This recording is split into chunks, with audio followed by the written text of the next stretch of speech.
Starting the video. 3, 2... YouTuber Miziziz's, recently growing in popularity due to his series of 4 developers jam off the same art kit, decided to expand this idea into a game jam, where N game developers jam off the same art kit. I just finished the Game Maker's Toolkit jam with 5 other developers of various skill sets, link in the description, and had planned on trying this jam solo. But after mentioning it to my friend and developer Dan Wilkerson, we decided to do it together. He had never made a video game before, and I wanted to learn Godot after watching a few YouTube videos on the engine, so we decided to learn the engine and GD script together. When the jam went live, the art kit, created by Kenny, was dropped.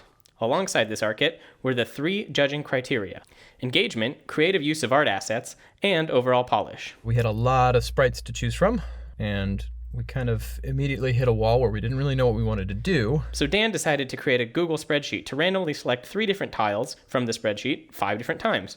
And then we'd pick our favorite triplet from the 5 options to be the seed of a game idea. I think that mostly worked. We picked this one with a destroyed bridge, a heart, and what we decided looked like a troll character.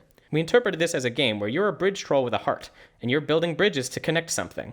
We had some awful early ideas about being an internet service provider, building internet superhighways to give preferred access to high-value clients, some kind of Papers, Please interaction where you're a bridge troll, and ultimately a very convoluted connection between letting cards move over bridges, collecting cards when they hit a city. But that didn't feel great, so what if you're a bridge troll trying to prevent war by destroying bridges? The troll's job was to prevent the 2 sides from ever meeting. With a simplified vision, we threw out some of the unneeded code and split up the work.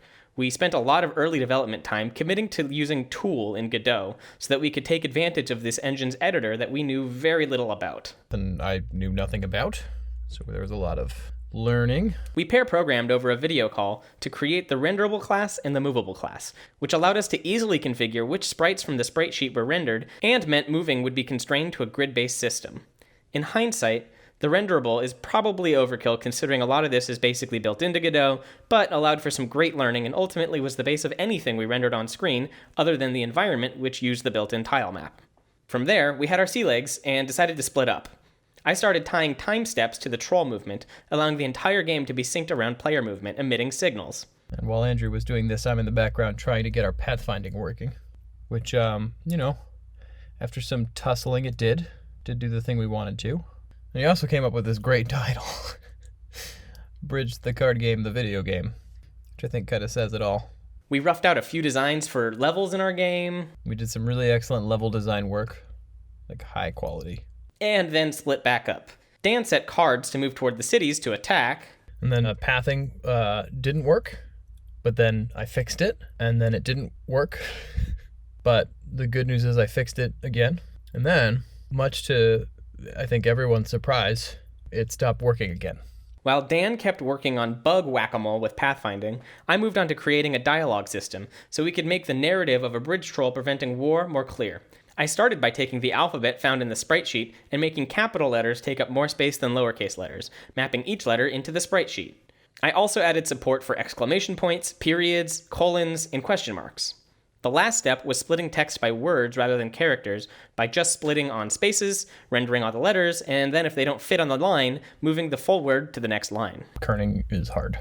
I was working on cart collisions and resolving those, so figuring out how to determine which carts had crossed paths and if they were friend or foe, and then if they were, how to decrement the rank of the cart appropriately, which you can see displayed in stunning fashion there. Here we've got some really excellent pathfinding at work. Notice that the card decided that it was faster to not take the bridge, which, living in Pittsburgh, I couldn't agree more. So here I've thrown the text into the game and added character-by-character typing. But the good news is that eventually we figured out, oh, no, it still doesn't work. So ultimately what this boiled down to was we really wanted to use the built-ins for navigation. And the built-ins are really good. There's a pathfinding that works with the built-in tile map, except the problem we were having was that it wasn't taking optimal paths, moving north 1 square when the target was clear to the south. And we tried a couple little fixes for that. What I decided to do was enable path optimization, which would just draw essentially whatever set of straight lines it could, diagonally, whatever slope.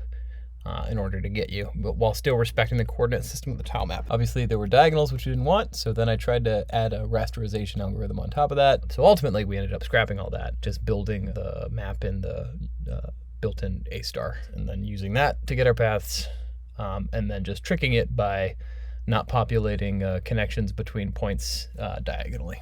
And that worked. The last few things we did before going full-on level design was to find the right song and use CFXR to generate sound effects. The sound effects in the music are, I think, really amazing. I don't understand any of what he's doing here, other than that it hurts my ears. We split up, each designed some levels, added some particle effects and cactuses, and bam! And I think here we have the finished product, which I think looks really nice. A lot of good polish on this. Ultimately, it seems we may have skewed a bit on the too hard side of puzzle design, but it's hard to gauge when you're the one designing the puzzles and you're adding levels in the last 30 minutes. So yeah. And that's it. That's Bridge, the card game, the video game. Links to all the relevant games and tools can be found below.